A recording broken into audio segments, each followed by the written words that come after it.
Jangan kau jadi Kristen ilegal. Orang yang pindah agama karena jodoh, karena apa, nah itu Kristen-Kristen ilegal itu. Karena kalau mereka sudah ketemu Tuhan Yesus, tidak mungkin mereka tinggalkan Yesus, saudara. Kalau nama kita sudah tercatat dalam kitab kehidupan, tidak mungkin kita tinggalkan Tuhan. Saya tidak mungkin tinggalkan Tuhan Yesus. Karena Alkitab berkata, kalau kita ini sudah dalam Tuhan, mengecap kasih karunia Kristus, tidak ada yang bisa pisahkan kita. Apakah itu kelaparan, aniaya, ketelanjangan, tidak akan bisa. Dulu beta jauh dari Yesus, sempurna beta mau kenal Dia. Segala pujian, hormat, kemuliaan hanya bagi Engkau, Raja di atas segala raja. Terima kasih Tuhan, kami ada sebagaimana kami ada semua karena anugerah Tuhan. Hari ini kami datang memberi hidup, roh, jiwa dan tubuh kami untuk diisi oleh kebenaran firman Tuhan.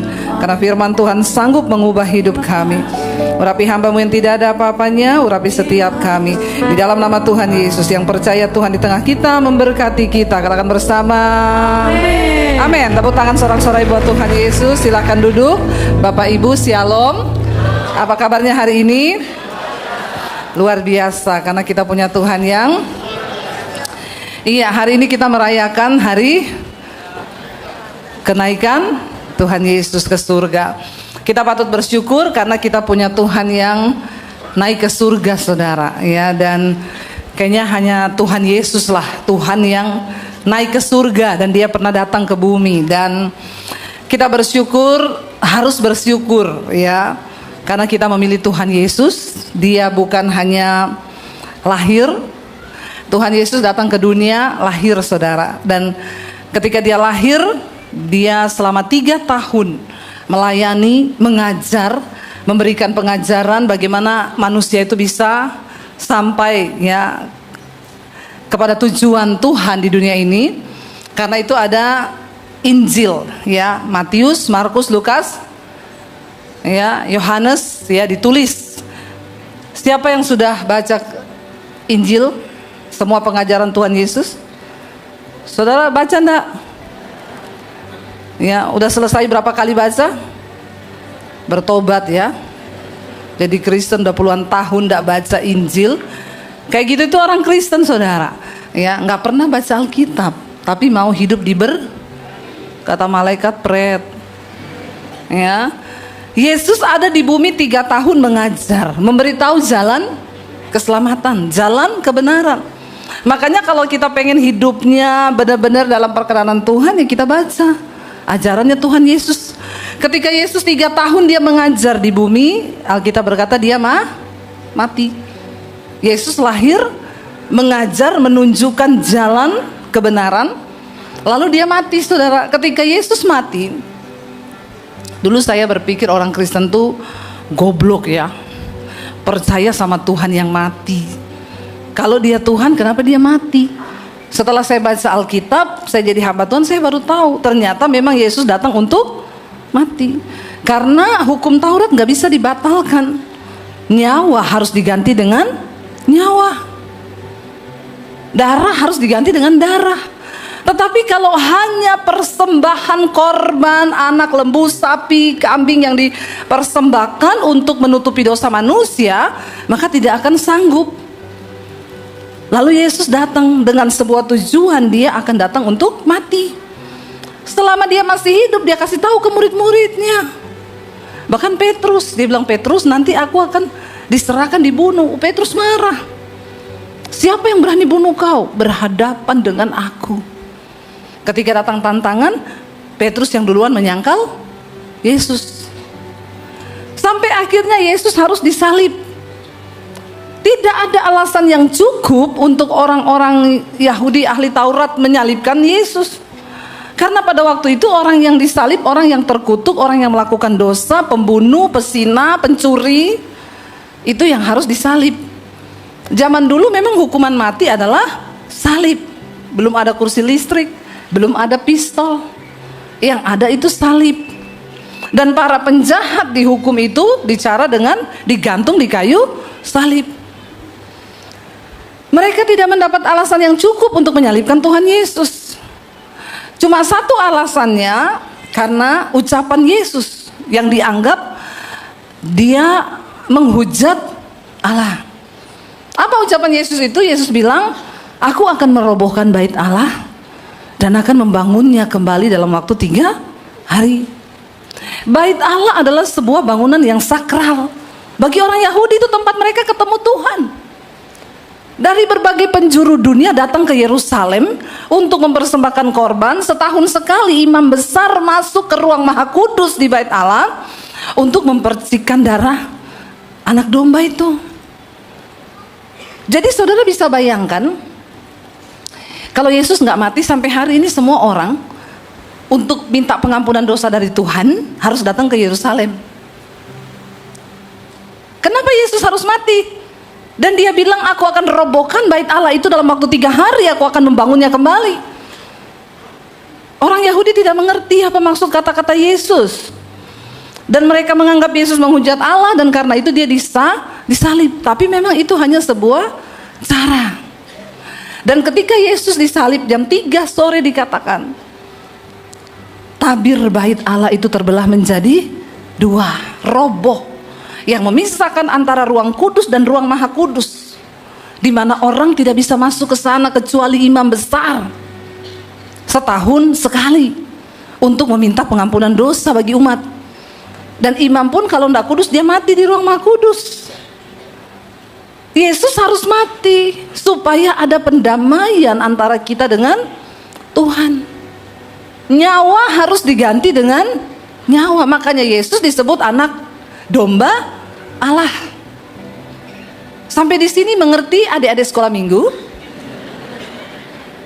Karena banyak orang Kristen tidak tahu ini dasar dari pengajaran kekristenan. Kalau saudara ketemu orang di luar sana yang bertanya, kenapa Tuhanmu mati? Jangan pelongo-pelongo, amin. Banyak orang Kristen pelongo-pelongo, kagak tahu. Mau jelasin apa juga kagak tahu. Gimana bisa tahu? Baca Alkitab aja tidak pernah. Bilang kanan kirimu, bertobat kau. Bilang cepat, ya, bertobat, baca Alkitab. Nyawa harus diganti dengan nyawa. Hukum Taurat tidak bisa dibatalkan. Tuhan yang harus jadi manusia. Dan benar akhirnya Yesus mati, 3 hari dia bangkit. Karena Yesus mati, kita tidak perlu lagi lewat imam besar datang sama Tuhan. Tabir itu sudah terbelah menjadi 2. Kau tidak usah titip doa lagi sama pendeta. Ada apa-apa tidak usah konseling, cari Bu Debi, cari Pak Samuel, cari siapa-siapa, tidak usah, silakan cari. Mengerti? Makanya Yesus bangkit saudara hari yang ketiga. Kita lihat Yesus lahir, mati, bangkit. Selama dia bangkit, dia menampakkan diri berapa lama? Yang lulus sekolah minggu angkat tangan. Yang bisa jawab, ada sepeda loh di bawah. Punya siapa Bu? Nggak tahu, ambil aja itu. Ya, Yesus menampakkan diri berapa lama? 40 hari. Ngapain dia menampakkan diri? Dia bikin mujizat, dia mengajar terus kepada murid-murid, dia mengimpartasikan kuasanya kepada mereka. Kenapa Yesus harus menampakkan diri 40 hari? Itu menjadi cukup bagi manusia, catatan sejarah. Banyak orang melihat Yesus masih ada. Dan lewat kebangkitan Kristus itu menyatakan Allah maut tidak berkuasa bagi Kristus, sebab dia adalah Tuhan yang memiliki kehidupan. Dia tidak mati. Dan dia berjanji bagi kita yang percaya, jangan takut. Dan dia bukan hanya bangkit saudara. Setelah itu dikatakan Yesus naik ke surga. Ada di Israel tuh tempat Yesus naik ke surga, gereja. Makanya kalau ada duit, jangan cuma jalan-jalan ke Swiss, amin. Ke Israel sana. Yang aminnya kenceng didengar Tuhan. Ya, orang itu bisa ke Israel bukan karena punya uang, tapi karena perkenanan Tuhan. Ada yang punya uang bisa ke Israel, ada yang punya uang tidak bisa, karena tidak ada waktu, karena penakut. Ya, lalu orang tanya, aman Bu Debi? Saya setahun 2 kali ke Israel. Ya, aman. Karena saya punya prinsip, kalau belum waktunya mati, enggak mati. Memang waktu pertama datang diumumin, kalau ada alarm berbunyi sirene harus segera lari ke bunker di bawah tanah. Makanya harus sewa hotel yang ada bunkernya. Dalam waktu 1,5 menit harus turun, tidak boleh pakai lift. Waktu diumumin di hotel, kita bawa ada yang tua-tua umur 80 tahun. Suami saya bilang, "Say, yang tua-tua ini tidak dengar pengumuman." Saya bilang, "Tidak apa-apa, malah mereka aman." Kadang-kadang kalau tidak dengar begitu-begitu malah aman hidupnya. Bener, jam 7 pagi alarm bunyi, saya lagi di kamar mandi. Suami saya teriak, "Say, sirene loh." Saya bilang, "Kalau kau mau lari silakan." Suami yang mengasihi istri tidak lari. Ya, tapi karena coba berlari kau lari. Habis ini urusan panjang. Ya, saya keluar, suami saya masih nunggu. "Kok kamu ndak lari?" "Ya ndak lah, kamu di dalam masa aku lari." Saya turun, saya bilang, "Ndak usah lah, kita lari-lari malah 1,5 menit sampai di bunker, jatuh di tangga darurat, geger otak, belum tentu mati kena bom, ngapain lari-lari, ndak usah." Bener saudara, saya telepon tour guide saya orang Israel, "Kamu di mana?" "Di bunker, Abuni." "Ih, kenapa kamu lari?" "Karena tadi itu adalah alarm bukan bom, tapi gempa bumi." "Oh, lah kamu lari kenapa?" "Kalau alarm bom saya tidak lari, Abuni. Kami terbiasa. Tapi di sini tuh tidak pernah gempa bumi." "Oh, ketukar, kita gempa bumi biasa di Indonesia, tiap hari alarm bunyi gempa bumi. Tapi kalau bom mungkin saya lari," saya bilang. Ya puji Tuhan. Benar, kita turun ke restoran, bapak-bapak, oma-oma yang 80 tahun lagi ngopi. Dan saya tanya, "Opa, oma tadi dengar sirene?" "Kagak." Saya bilang sama suami, aman kan hidup mereka? Karena tidak dengar. Makanya juga panjang umur, biar dipanggil Tuhan dia nggak dengar. Kagak ya saudara. Bercanda ya. Sampai di mana tadi nih? Di Israel ada gereja yang benar-benar itu adalah tempat Yesus naik ke surga. Ada batu di situ yang dikatakan itu tempat kaki Yesus terakhir berpijak di bumi. Dia naik disaksikan semua mata loh saudara. Ya, jadi punyalah kerinduan untuk lihat bagaimana tempat-tempat Yesus pernah ada di sana. Nah, kenapa Yesus harus naik ke surga? Mari kita buka bersama. Yang pertama saudara, Injil Yohanes pasal yang ke-14 ayat 2. Kita baca bersama 1, 2, 3. "Di rumah Bapakku banyak tempat tinggal.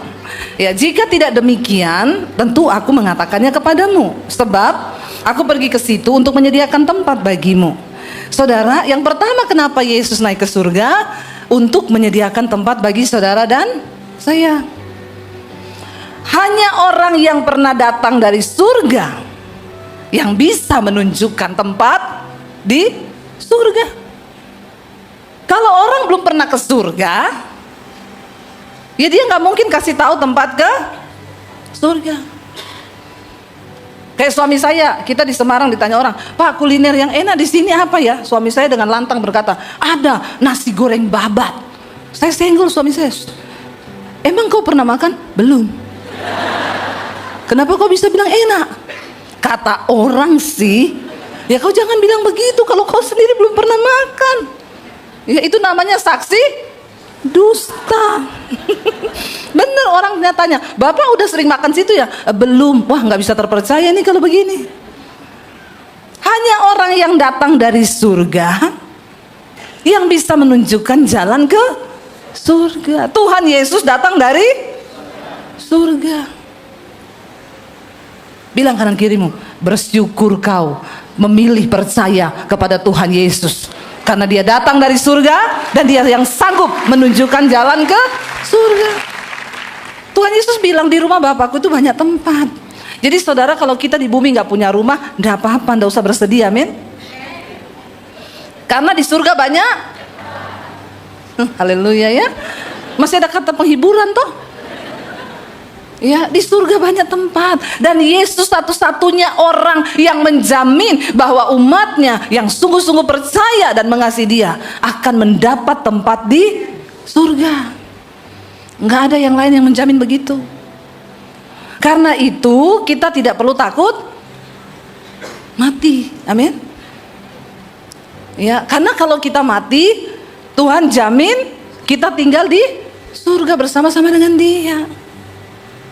Ada apa di surga? Ada kemuliaan Tuhan. Saya difoto dulu. Sudah ya? Nah, oke. Jangan foto lagi loh Mbak. Wes. Nanti jelek jadinya kalau saya nggak sadar. Ya, udah cukup. Sekali lagi. Soalnya kalau lagi khotbah di foto jadinya nggak bagus ya. Mending siap. Lain orang itu kalau siap sama tidak siap, benar nggak? Ya makanya saudara siap-siap. Ya kalau mau dipanggil Tuhan biar dapat rumah di sorga. Kita nggak perlu takut. Jaminan yang Yesus beri, kita dikasih tempat di surga. Di surga ada apa? Bidadari, tidak ada. Jangan kau berharap nanti ketemu bidadari di surga, tidak ada ya. Di surga itu ada kemuliaan Tuhan. Amin. Ya, satu kali ada bapak-bapak tanya saya, Bu, kan istrinya baru mati nih berapa bulan. Bu Debbie, saya mau tanya dong, nanti saya di surga ketemu istri saya enggak? Saya masih bisa kenal enggak sama istri saya? Saya bilang, Bapak ini cinta sekali ya sama istrinya. Enggak Bu, saya bertanya serius Pak, kebetulan saya ini belum pernah mati. Jadi Bapak itu enggak usah nanya aneh-aneh. Ya. Kalau saya sudah pernah mati, Bapak tanya Pak. Nanti aja kalau Bapak mati, nanti Bapak ketemu istri Bapak di surga. Tapi sebaiknya Bapak relakan saja, nggak usah terlalu cinta begitu sampai di surga juga masih mau ketemu istrinya loh. Bapak Ibu kalau di surga masih disuruh pilih istri, suami masih mau pilih suami istrinya enggak yang di bumi?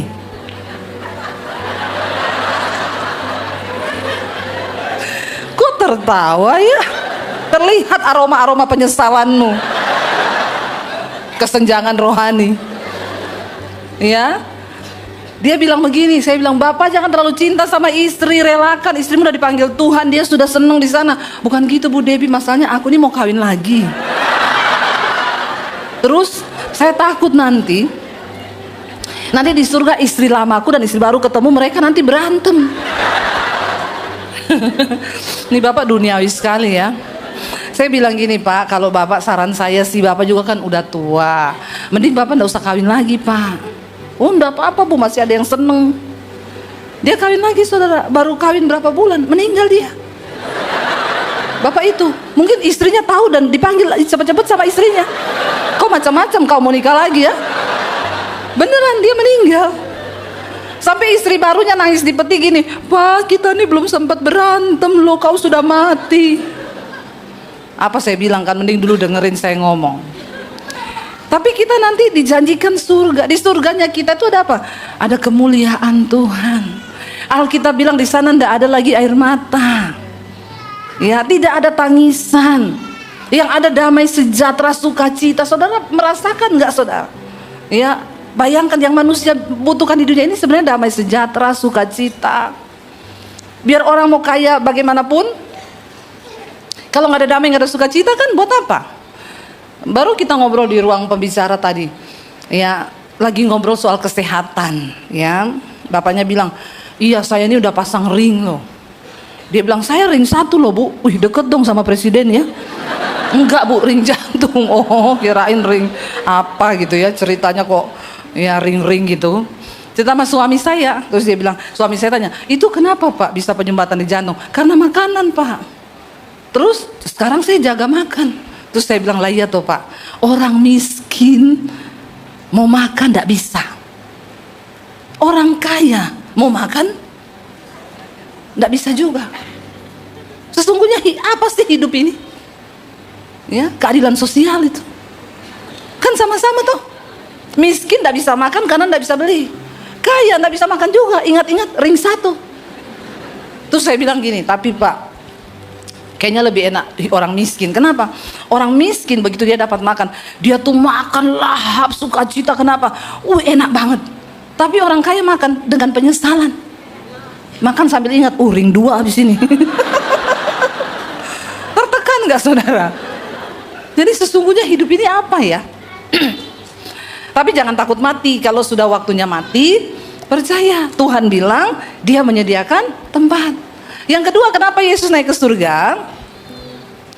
Kita lihat bersama Yohanes 16 ayat 7 dan 8. Tuhan bilang begini saudara. Namun, baca 1, 2, 3.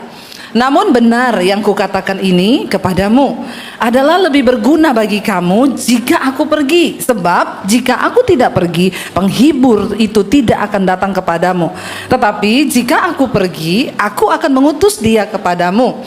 Dan kalau ia datang, ia akan menginsyafkan dunia akan dosa, kebenaran, dan penghakiman. Kenapa Yesus harus pergi ke surga?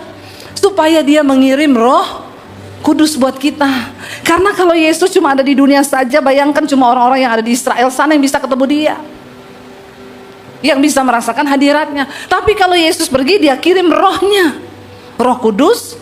Di Indonesia pun kita bisa merasakan kehadiran Tuhan. Amin saudara.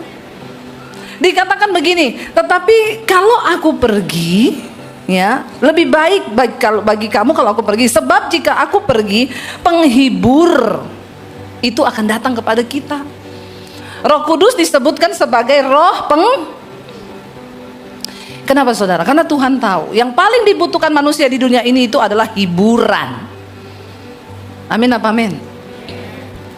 Supaya nggak galau.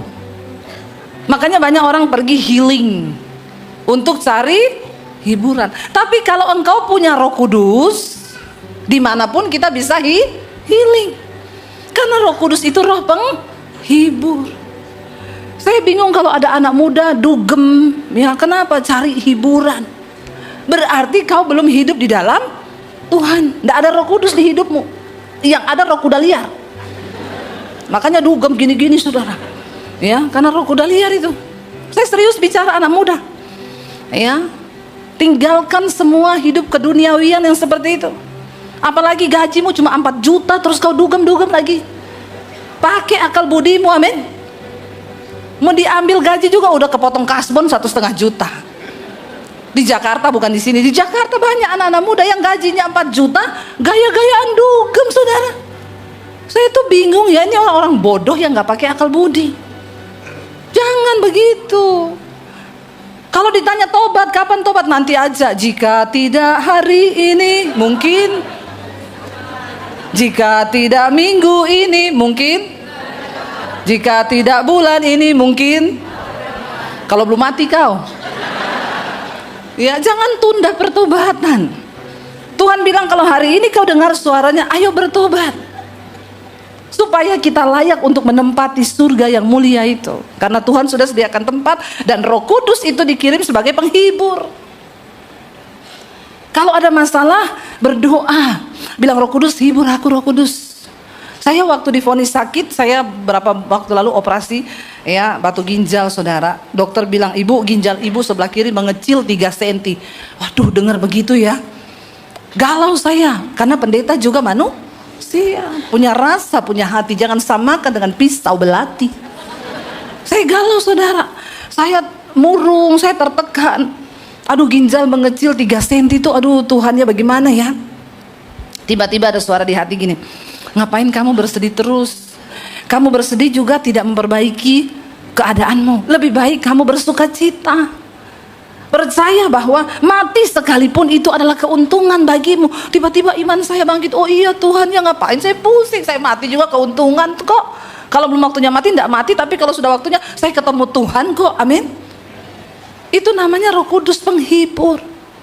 Ya, dan dikatakan di situ gini, kalau ia datang, baca saudara tadi katakan apa?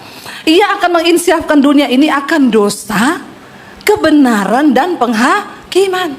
Orang yang hidupnya dipimpin oleh Roh Kudus, dia akan gampang insyaf oleh dosa. Kita marah sama suami nih ya. Udah marahan 10 menit nih, alarm di hati itu bunyi, Roh Kudus, nit. Ya, nggak boleh loh kamu begitu. Jangan marah loh sama suamimu, ayo berdamai.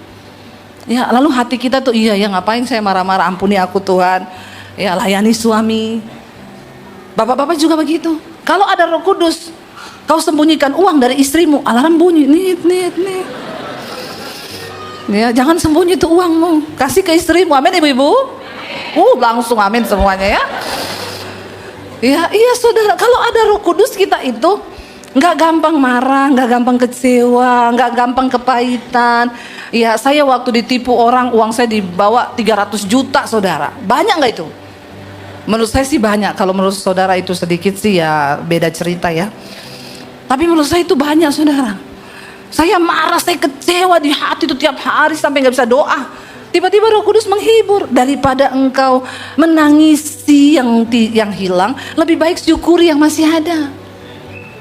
Amin. Terus saya mulai bersyukur, ya Tuhan ampuni aku, terima kasih Tuhan buat berkat-Mu, buat anugerah-Mu. Waktu itu saya lagi DP mobil, mau beli mobil, saudara. Tiba-tiba orang telepon, Bu saya minta maaf ya, saya disuruh Tuhan beliin ibu mobil. Minta maaf loh, saudara. Itu berkat Tuhan waktu kita taat. Ya, akhirnya uang saya yang hilang itu kan sama aja ganti. Saya dibeliin orang mobil, saya nggak jadi keluar duit tuh. Cara Tuhan tuh kan beda-beda. Tapi kita harus mampu mensyukuri ketika ada Roh Kudus. Roh Kudus akan insafkan kita akan dosa, kebenaran dan penghakiman. Orang yang hatinya penuh Roh Kudus, dia sadar satu saat dia akan dihakimi. Saudara, tidak ada satupun dari kita yang akan bebas dari pengadilan Kristus. Semua kita, mulai dari pendeta, pemain musik, WL, jemaat biasa. Satu saat kita semua akan berdiri di hadapan tahta penghakiman Kristus untuk memberikan pertanggungan jawab tentang hidup kita di dunia ini. Kenapa kita perlu Roh Kudus? Roh Kudus itu akan ingetin selalu, ingat nanti satu saat kau akan dihakimi. Lalu kita cepat-cepat bertobat, oh Tuhan ampuni aku. Nanti kalau kita berdiri di hadapan tahta pengadilan Kristus, nanti ditanya, kamu pernah selingkuh enggak? Enggak pernah. Malaikat bilang, puter channel 5. Ada rekaman hidup kita di situ. Jangan tertawa, saudara ya. Karena Alkitab berkata mata Tuhan itu menjelajah ke seluruh bumi untuk melihat orang baik dan orang jahat. Dan mata Tuhan itu melebihi CCTV tercanggih dimanapun juga. Enggak ada satupun yang tersembunyi. Bahkan sampai kedalaman hatimu itu diketahui. Nah, waktu kita berdiri di hadapan tahta pengadilan Kristus, itu akan ditanya. Kau bilang, enggak ada. Roh Kudus bilang, channel 3. Hari sekian, tanggal sekian, jam sekian. Ini loh rekaman hidupmu. Ayo kita bertobat hari-hari ini. Minta Roh Kudus pimpin hidup kita. Supaya kita ini dibenarkan oleh Tuhan. Amin. Yang terakhir, kenapa Yesus naik ke surga, saudara? Ya, ayat kita buka bersama Kisah Rasul pasal yang pertama ayat yang ke-11. Kisah Rasul 1 ayat 11, baca sama-sama. Hai orang-orang Galilea, mengapakah kamu berdiri melihat ke langit? Yesus ini yang terangkat ke surga meninggalkan kamu akan datang kembali dengan cara yang sama seperti kamu melihat dia naik ke surga. Amin, saudara. Yesus yang waktu itu naik dilihat oleh semua mata, dia satu saat akan datang kembali. Yesus naik untuk datang kembali yang kedua kali. Jadi Yesus itu luar biasa. Ada kelahiran, ada kematian, ada kebangkitan, ada kenaikan, ada kedatangan. Kali yang kedua Yesus datang, saudara, dia akan menjemput setiap kita yang sungguh-sungguh percaya dan berkenan kepada dia. Tuhan akan datang menjemput saudara dan saya kali yang kedua. Dan kita ada di hari-hari yang terakhir di masa-masa penantian ini. Sungguh-sungguh, saudara, kita lihat bersama apa syarat untuk kita bisa mengalami pesta perjamuan anak domba Allah itu. Wahyu 19 ayat 7 sampai 9. Kita baca bersama, saudara. 1, 2, 3. Marilah kita bersukacita dan bersorak-sorai dan memuliakan Dia, karena hari perkawinan anak domba telah tiba dan pengantinnya telah siap sedia. Dan kepadanya dikaruniakan supaya memakai kain lenan halus yang berkilau-kilauan dan yang putih bersih. Dalam kurung apa? Lenan halus itu adalah perbuatan-perbuatan yang benar dari orang-orang kudus, ya. Lalu ia berkata kepadaku, tuliskanlah, berbahagialah mereka yang diundang ke perjamuan kawin anak domba. Katanya lagi kepadaku, perkataan ini adalah benar, perkataan dari Allah. Kita sedang dipersiapkan menjadi mempelai Kristus hari-hari ini, karena Tuhan akan datang untuk menjemput gereja sebagai mempelai. Saudara, tidak ada satupun tokoh agama yang akan datang menjemput umat kepunyaannya. Tapi Tuhan Yesus, dia bertanggung jawab terhadap orang-orang yang percaya, karena dunia ini akan hancur. Satu saat dunia ini akan hancur, berkeping-keping dalam nyala api yang hebat. 2 Petrus memberitahu kita, kalau hari kiamat itu tiba, pada hari itu bumi akan hancur dalam nyala api yang luar biasa, dan itu akan terjadi. Tapi Tuhan berkata, bagi orang-orang yang setia kepada Tuhan, Dia akan datang menjemput kita sebelum bumi ini hilang lenyap. Kita sedang dipersiapkan menjadi mempelai. Ada orang mau kawin tidak persiapan, saudara? Saya mau tanya, siapa di sini yang nikah tidak persiapan? Ya, tiba-tiba nikah gitu, besok kawin yuk. Ya, terus nikah gitu, tidak ada kan? Orang mau menikah itu harus persiapan. Kalau perempuan dilulur dulu, ya toh, pokoknya perawatan dulu lah, ya, supaya ketika hari pernikahannya dia terlihat cantik. Alkitab memberi gambaran Yesus akan menjemput kita sebagai mempelainya di akhir zaman. Dan kita harus pakai baju pesta kalau ketemu Tuhan. Tidak ada orang ke pesta pakai daster. Ada orang pergi ke pesta pakai daster, langsung sama security di depan suruh pergi, kamu nih salah alamat ya. Atau pakai celana pendek gitu ke pesta. Saudara kalau ke pesta pakai baju apa? Yang rapi kan, biar kelihatan saudara mau ke pesta. Kita menantikan pesta perjamuan kawin anak domba Allah. Dikatakan kita harus pakai baju yang diharuskan dan sudah ditentukan, yaitu kain lenan halus. Dan jelas dikatakan di sana kain lenan halus itu adalah apa? Perbuatan benar dari orang-orang kudus. Tanpa kekudusan tidak ada seorang pun akan melihat Tuhan. Mari kita persiapkan untuk menyambut kedatangan Tuhan kali yang kedua. Anak-anak muda bertobat, tinggalkan dosamu. Orang-orang tua juga bertobat, jangan lagi ada yang selingkuh, homo, lesbi. Jangan ada yang kepahitan, lepaskan pengampunan. Jangan ada yang tiap hari marah, gak jelas, sakit jiwa kau. Bertobat. Amin saudara. Karena tanpa pakaian lenan halus kau gak bisa masuk. Alkitab bilang berbahagialah mereka yang terundang. Cuma satu syaratnya, pakai baju lenan halus. Dan apa lenan halus itu dikatakan dari bahannya apa? Perbuatan benar dari orang-orang kudus. Kita harus hidup dalam kekudusan, kita harus hidup dalam kebenaran. Karena Roh Kudus ada dalam kita, kita nggak bisa berbuat dosa lama-lama. Saya bingung kalau ada orang Kristen yang diduga begini. Ya, itu orang yang belum ketemu Tuhan. Agamanya toh Kristen. Kalau saya sebut itu Kristen ilegal. Apa itu Bu? Kristen yang namanya belum tercatat di dalam kitab kehidupan. Banyak orang tinggal di Amerika ilegal tuh. Tinggal, tapi tidak ada surat. Dia tidak terdaftar sebagai penduduk resmi di sana. Tinggal tunggu waktu satu saat dibuang itu. Jangan kau jadi Kristen ilegal. Orang yang pindah agama karena jodoh, karena apa, nah itu Kristen-Kristen ilegal itu. Karena kalau mereka sudah ketemu Tuhan Yesus, tidak mungkin mereka tinggalkan Yesus, saudara. Kalau nama kita sudah tercatat dalam kitab kehidupan, tidak mungkin kita tinggalkan Tuhan. Saya tidak mungkin tinggalkan Tuhan Yesus. Karena Alkitab berkata, kalau kita ini sudah dalam Tuhan, mengecap kasih karunia Kristus, tidak ada yang bisa pisahkan kita. Apakah itu kelaparan, aniaya, ketelanjangan, tidak akan bisa. Saudara, saya cuma mau bilang, orang yang tersisa dari pengangkatan nanti sebelum akhir zaman, engkau harus membayar harga yang begitu mahal. Tuhan bilang, tidak ada lagi darah untuk menghapus dosamu. Keselamatan harus kau bayar dengan darahmu sendiri. Tapi kayaknya tidak mungkin. Mana ada kita mau mati untuk nama Yesus, kalau sekarang saja kita nggak berani berjuang hidup dalam kekudusan untuk Tuhan. Akan ada aniaya berat, antikris akan datang. Dan imanmu dipertaruhkan. Kalau kau ikut Yesus mati, apakah engkau masih mau bertahan?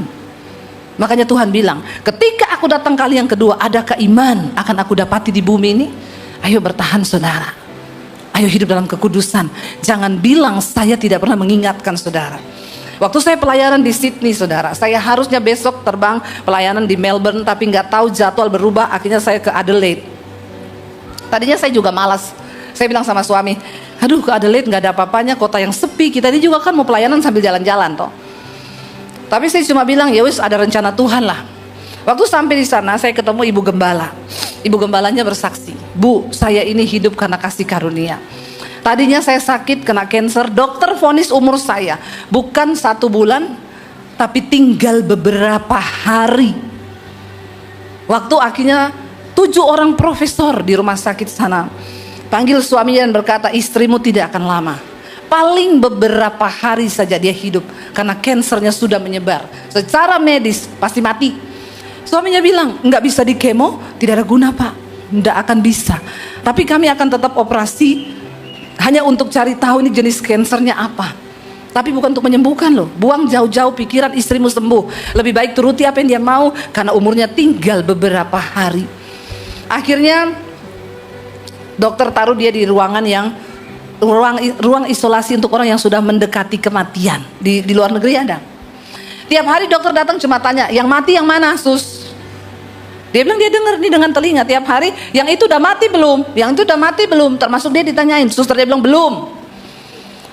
Dia hidup, berapa hari hidup, seminggu hidup, akhirnya gak mati-mati saudara. Lalu dokter bilang, kita coba kemo ya, kayaknya dia bertahan loh, perkembangannya bagus, yuk kita kemo aja. Waktu hari yang kedua di kemo, dia bilang dia sudah tidak kuat.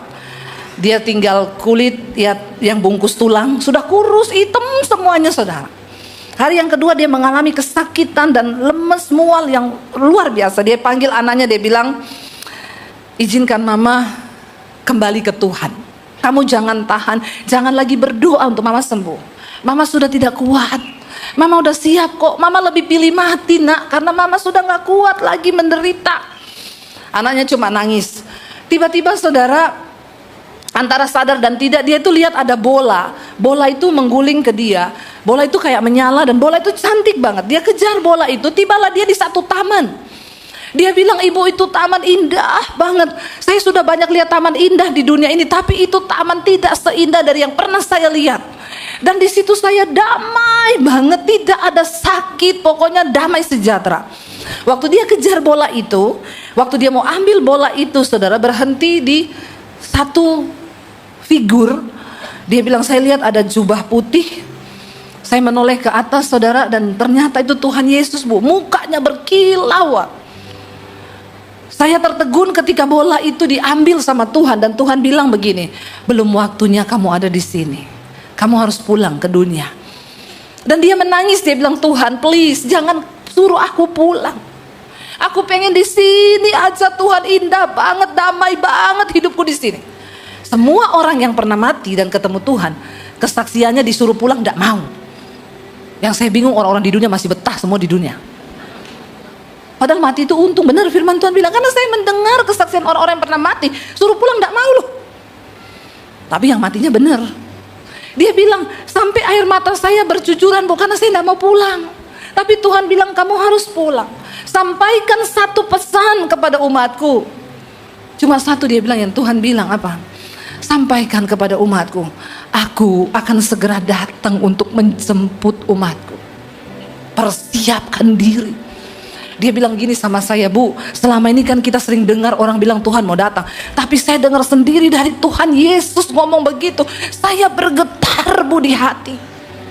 Lalu saya sembuh, lalu dia sembuh. Saya baru mengerti kenapa saya harus pergi ke Adelaide. Karena kalau ibu itu menyimpan kesaksiannya sendiri, cuma sedikit orang yang dengar. Tapi karena dia cerita ke saya ceritakan di YouTube saya, jutaan orang bisa mendengar supaya bisa mempersiapkan diri. Kalau hari ini kita mendengar, bersyukur saudara. Tuhan mengingatkan, aku akan segera datang menjemput umatku. Ayo keluar dari dosa, ikuti tuntunan Roh Kudus, persiapkan diri untuk kedatangan Tuhan kali yang kedua. Amin. Saya undang para imam musik maju ke depan. Saudara, tidak banyak waktu lagi. Jangan bermain-main dengan kekristenan. Ayo ambil komitmen untuk mau sungguh-sungguh dengan Tuhan. Hidup, menyerahkan hidup sepenuhnya, buang kepahitan, buang amarah, ya, melakukan firman Tuhan, karena Roh Kudus akan menginsyafkan kita akan dosa, kebenaran, dan penghakiman. Bilang, Roh Kudus tuntun aku. Bilang, Roh Kudus bantu aku. Ya, bilang, Roh Kudus aku mau berjalan di dalam jalan-jalan-Mu ya Tuhan. Dan kita mau percaya saudara bahwa bersama Roh Kudus, bersama Tuhan kita melakukan segala perkara. Amin. Kita naikkan pujian, Yesus Tuhan ditinggikan atas segala Allah. Kami percaya Tuhan, Roh Kudus akan datang kembali Tuhan akan datang kembali untuk menjemput kami, dan Roh Kudus akan beri kami kekuatan untuk berjalan dalam dunia yang semakin gelap ini. Tapi bersama Roh Kudus ada terang Tuhan. Bangkit berdiri bersama saudara. Dulu beta jauh dari Yesus, sempurna beta mau kenal